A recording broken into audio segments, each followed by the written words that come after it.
Assalamualaikum warahmatullahi wabarakatuh. Apa kabar kawan-kawan seperjuangan? Tetap sehat dan tetap semangat ya. Perkenalkan kami kelompok 1, Latsar CPNS Angkatan 11 PPSDM Regional Bandung 2021. Dengan anggota Nurul Jana SPD, Nurina Himatus Solihah SFAM APT, dan Nurjana SHUM. Di video kali ini, kami akan menyampaikan analisis isu global mengenai korupsi. Mari kita mulai. Pasti tidak asing bagi kita menemukan berita korupsi di kehidupan kita sehari-hari. Mulai dari korupsi EKTP, BPJS Ketenagakerjaan, hingga yang terbaru adalah korupsi bansos COVID-19. Banyak dari kita yang melihat para pejabat berseliweran berurusan dengan KPK. Bagaimana kasus korupsi di Indonesia dari tahun ke tahun? Mari kita lihat data pergerakan korupsi yang ada di Indonesia. Dimulai dari tahun 2015, dengan kasus sebanyak 550 dan kerugian negara sebesar 3,1 triliun rupiah. Di tahun 2016, kasusnya menurun menjadi 482 kasus. Dan kerugian negara yang ditimbulkan pun turun menjadi 1,5 triliun rupiah. Di tahun 2017, kasus korupsi naik kembali menjadi 576 kasus, dengan total kerugian sebesar 6,5 triliun rupiah. Tahun selanjutnya, di 2018, kasus menurun menjadi 454, dengan total kerugian sebesar 5,6 triliun rupiah. Kasus unik di tahun 2019. Secara kuantitas, kasusnya menurun menjadi 271. Namun, kerugian negara yang ditimbulkan adalah sebesar 8,4 triliun rupiah. Jauh lebih tinggi dibandingkan tahun sebelumnya. Apa yang terjadi di 2020 kemarin? Mari kita lihat datanya. Jika ditotalkan, kasus korupsi yang terjadi di tahun 2020 terjadi sebanyak 168 kasus. Lebih rendah dibandingkan tahun 2019. Namun, jika menghitung kerugian negara akibat korupsi ini, jauh lebih besar daripada tahun sebelumnya, yaitu menjadi 18,2 triliun rupiah, 2 kali lipat lebih dari tahun 2019. Bagaimanakah tren selanjutnya di tahun 2021 ini? Mari kita lihat di masa depan. Jadi, apa sih yang disebut korupsi itu?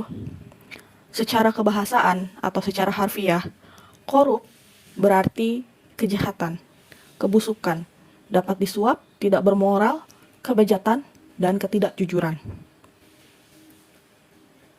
Korupsi menurut Kamus Besar Bahasa Indonesia, adalah penyelewengan atau penyalahgunaan uang negara atau perusahaan untuk kepentingan pribadi atau orang lain.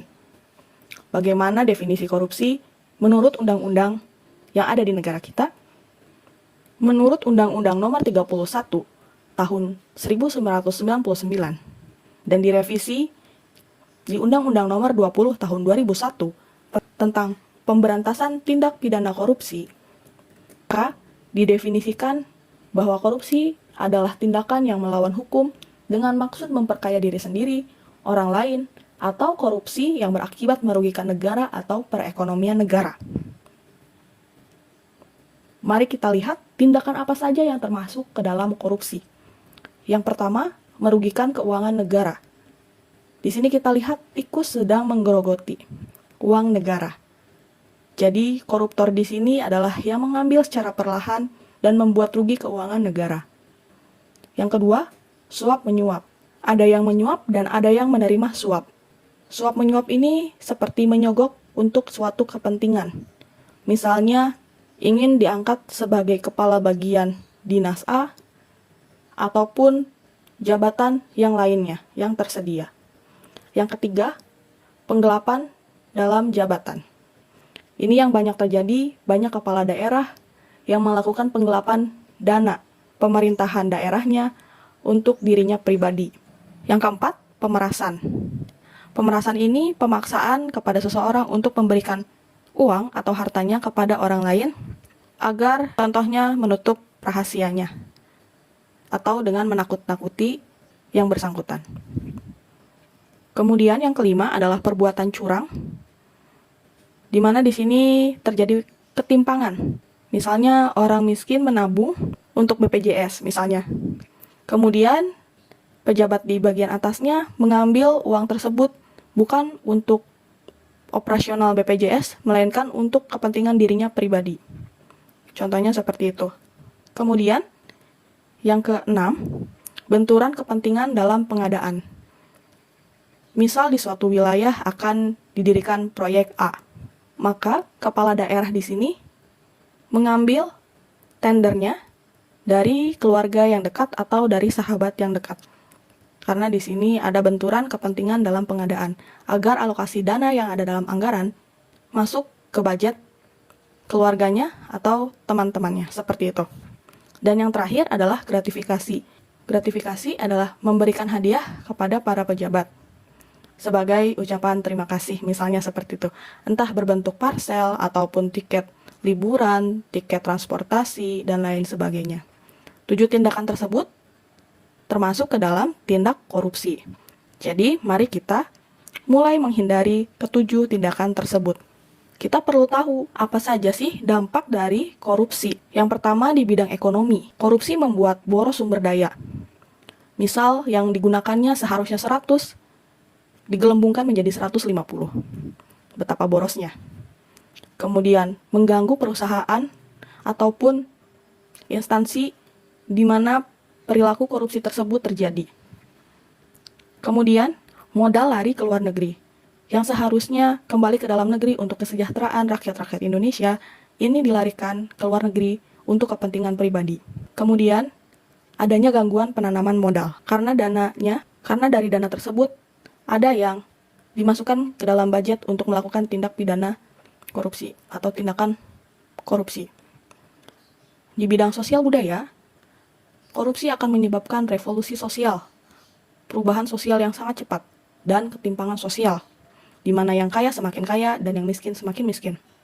Di bidang politik, akan menyebabkan ketidakstabilan politik, pengambil alihan kekuasaan karena rakyat merasa dirugikan, hilangnya bantuan dari luar negeri karena hilangnya kepercayaan mereka, khawatir bahwa dana yang diberikan akan dikorupsi daripada untuk membantu sesuai dengan yang diharapkan pada awalnya.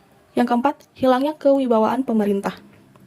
Betapa orang yang tidak jujur pasti akan sulit untuk mendapatkan kembali kepercayaan dari rakyat dan masyarakat. Kemudian di administrasi menjadi tidak efisien, kurangnya kemampuan administrasi, hilangnya keahlian, hilangnya sumber-sumber negara, keterbatasan kebijaksanaan pemerintah, pengambilan tindakan-tindakan represif. Itu dampak dari korupsi.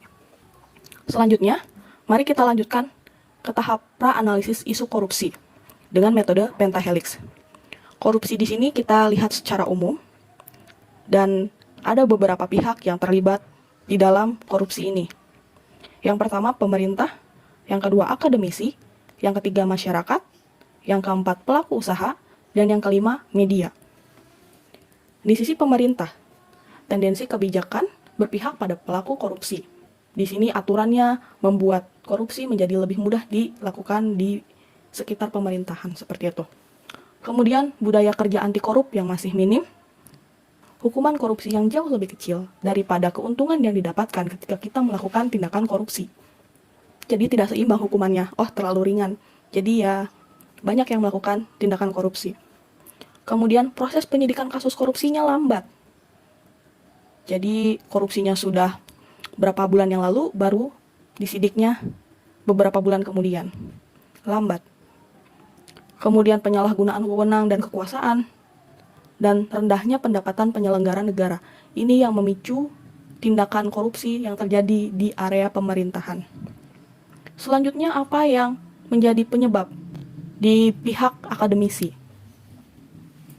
Di akademisi ini, penerapan pendidikan agama dan etikanya ini masih lemah, masih perlu dikuatkan. Pembiasaan perilaku jujur dan anti korupsi sejak dini di dalam institusi pendidikan masih lemah. Belum ada efek jerah yang ditimbulkan dari pembiasaan perilaku jujur, sehingga orang tidak lagi berani untuk berbohong dan berbuat yang tidak sesuai dengan aturan. Yang ketiga, kurangnya edukasi tentang bahaya laten korupsi. Bahaya korupsi bukan hanya tentang hari ini, tapi tentang masa depan, tentang generasi kita ke depan. Jadi kita perlu mensosialisasikan kembali edukasi tentang bahaya laten korupsi di sepanjang masa. Yang ketiga, budaya masyarakat. Budaya masyarakat, di mana mereka percaya bahwa uang memudahkan urusan. Membuat SIM, membuat KTP, daripada bertele-tele, lebih baik memberikan uang kepada joki atau kepada oknum. Ini yang masih menjadi budaya di masyarakat. Kemudian, kurang pemahaman terhadap bahaya korupsi. Jadi efek jangka panjangnya itu tidak dipikirkan bahwa pola pikir seseorang akan berubah menjadi money oriented dan lain sebagainya.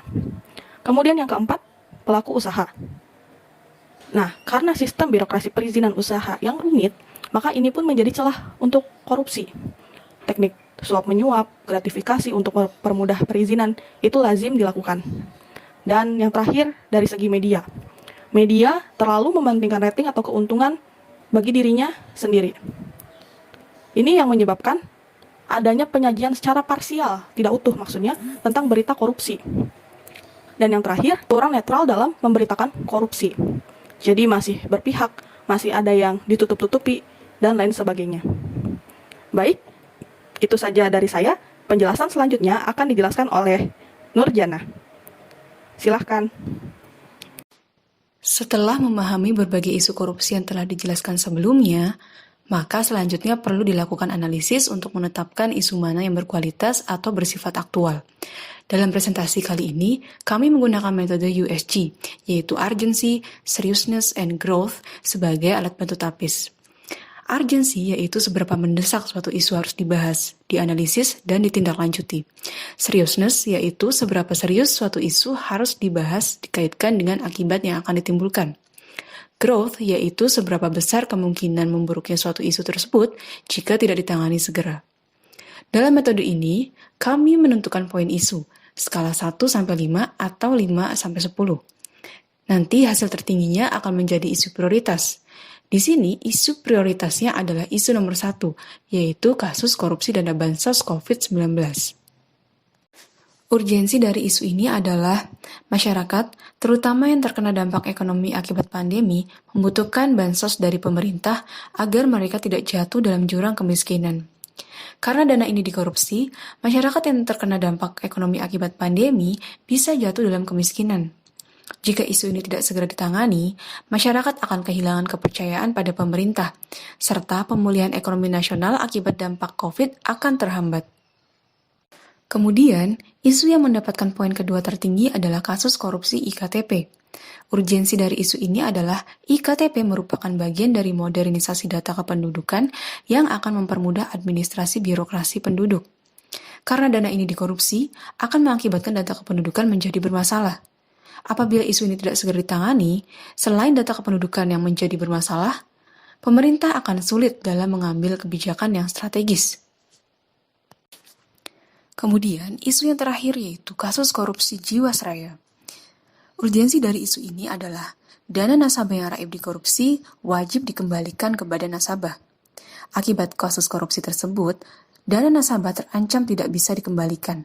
Dan apabila isu ini tidak segera ditangani, kepercayaan publik terhadap perusahaan BUMN, khususnya dalam bidang asuransi, akan tergerus.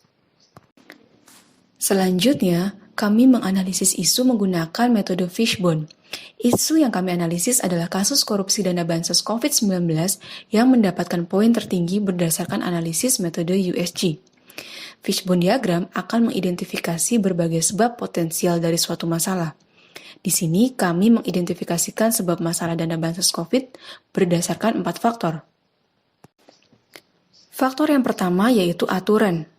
Regulasi pelaporan penerima dana bansos dinilai kurang jelas. Selain itu, pendataan dana penerima bansos kurang akurat, sehingga dapat menimbulkan celah korupsi. Faktor yang kedua yaitu individu. Pelaku korupsi didorong oleh rasa ketamakan atau kerakusan. Faktor yang ketiga adalah lingkungan, yaitu budaya kerja yang menganggap lumrah korupsi. Faktor yang keempat yaitu organisasi. Kurangnya profesionalitas dalam organisasi dan sifat ABS atau asal bapak senang menyebabkan terjadinya korupsi yang sifatnya kolektif. Penjelasan selanjutnya akan disampaikan oleh rekan saya, Nurina Himatus Soliha. Selanjutnya, saya akan membahas tentang analisis alternatif pemecahan masalah. Dari analisis akar masalah penyebab korupsi bansos COVID-19, maka ditemukan alternatif pemecahan masalah atau solusi dengan dianalisis menggunakan SWOT, yaitu Strengths, Weakness, Opportunities, dan Threats. Alternatif pemecahan masalah yang kelompok kami ambil adalah pembuatan sistem informasi pencegahan korupsi bantuan sosial, yang disingkat dengan SIPANSOS. Strengths-nya adalah yang pertama, terdapat anggaran dari pemerintah untuk membuat aplikasi yang memudahkan kerja dan pengawasan pemerintah. Yang kedua, sarana dan prasarana yang mendukung seperti laptop dan lain-lain. Yang ketiga, tersedia sumber daya manusia yang mendukung pembuatan aplikasi pemerintahan. Weakness-nya yang pertama, diperlukan sistem yang terpadu dari beberapa lembaga pemerintahan terkait. Yang kedua, diperlukan sosialisasi penggunaan sistem informasi baru kepada masyarakat. Yang ketiga, banyak masyarakat kalangan bawah yang belum melek teknologi. Opportunities-nya yang pertama, adanya undang-undang keterbukaan informasi publik yang mewajibkan lembaga untuk memberikan keterbukaan informasi terhadap masyarakat secara umum.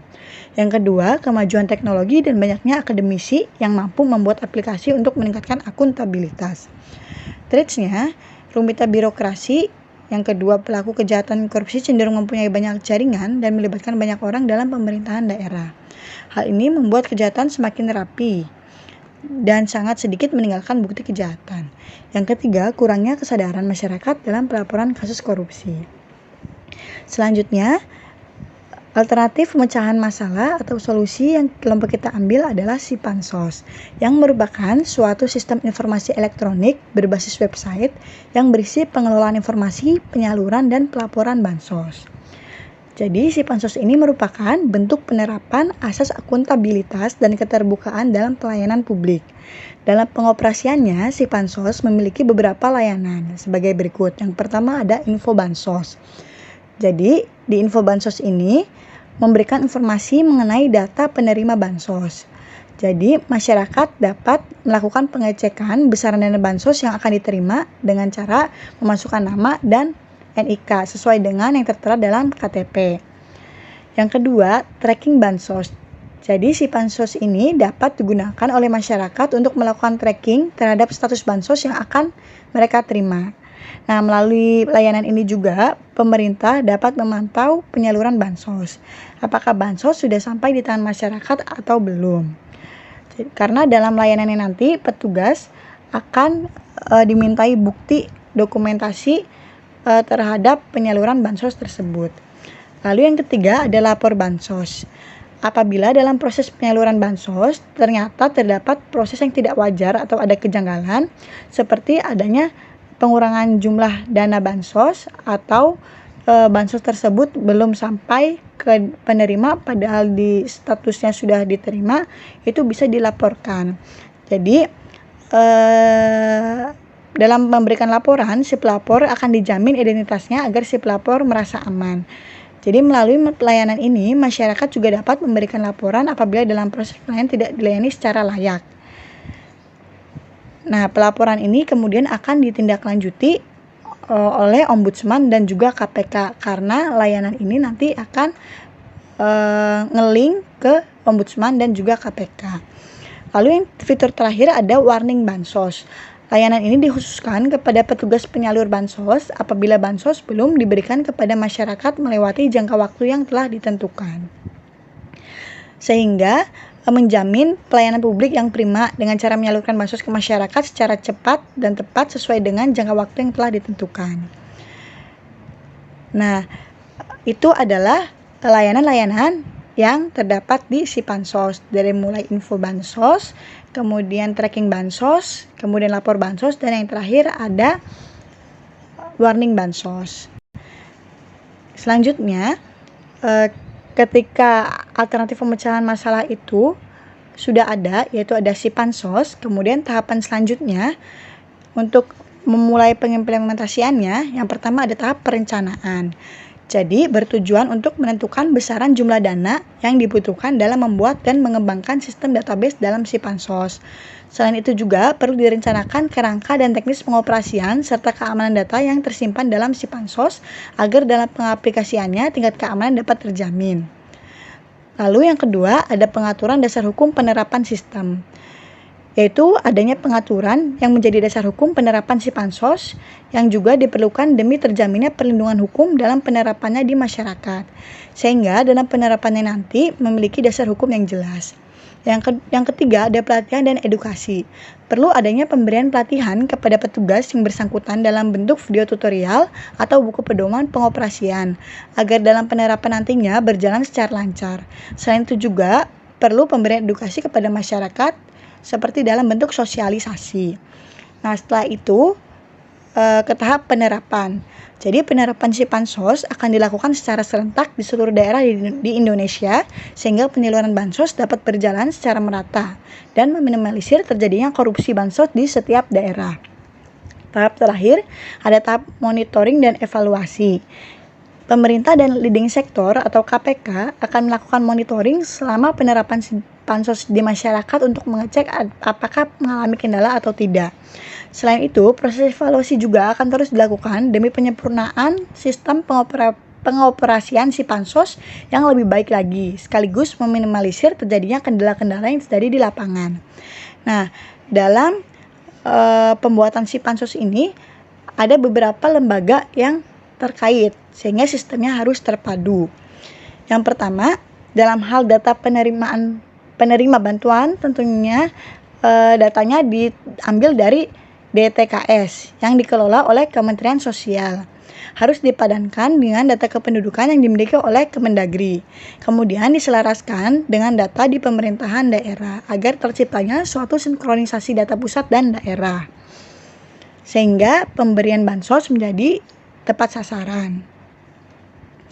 Lalu yang kedua, Kementerian Keuangan. Kementerian Keuangan ini berkenaan dengan proses pencairan bansos itu sendiri, karena bansos ini dibebankan kepada APBN, sehingga Kementerian Keuangan berperan penting. Lalu yang ketiga, jadi bansos COVID-19 juga mencakup bantuan langsung tunai desa, maka Kemendes PDT perlu dilibatkan pula karena BLT desa bersumber dari dana desa. Dan berkaitan dengan mekanisme pelaporan dan pengawasan dalam si Pansos, maka lembaga yang perlu dilibatkan yaitu adalah Ombudsman dan KPK. Jadi perlibatan Ombudsman bertujuan agar masyarakat dapat melaporkan terkait permasalahan dalam pelayanan publik selama penyaluran bansos tersebut. Sedangkan pelibatan KPK sebagai sarana pelaporan apabila pejabat yang berwenang melakukan korupsi terhadap dana bansos. Kesimpulannya, dari 3 kasus besar, kami memilih 1 kasus yang memiliki nilai USG paling tinggi, yaitu korupsi bantuan sosial COVID-19 oleh Menteri Sosial.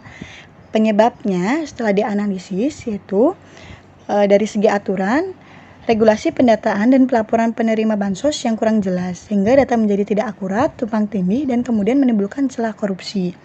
Yang kedua, dari segi lingkungan, budaya kerja yang menganggap lumrah korupsi. Dari segi individu, pelaku korupsi didorong oleh rasa ketamakan atau kerakusan, dan dari segi organisasi, kurangnya profesionalitas dalam organisasi dan sifat ABS menyebabkan terjadinya korupsi yang sifatnya kolektif.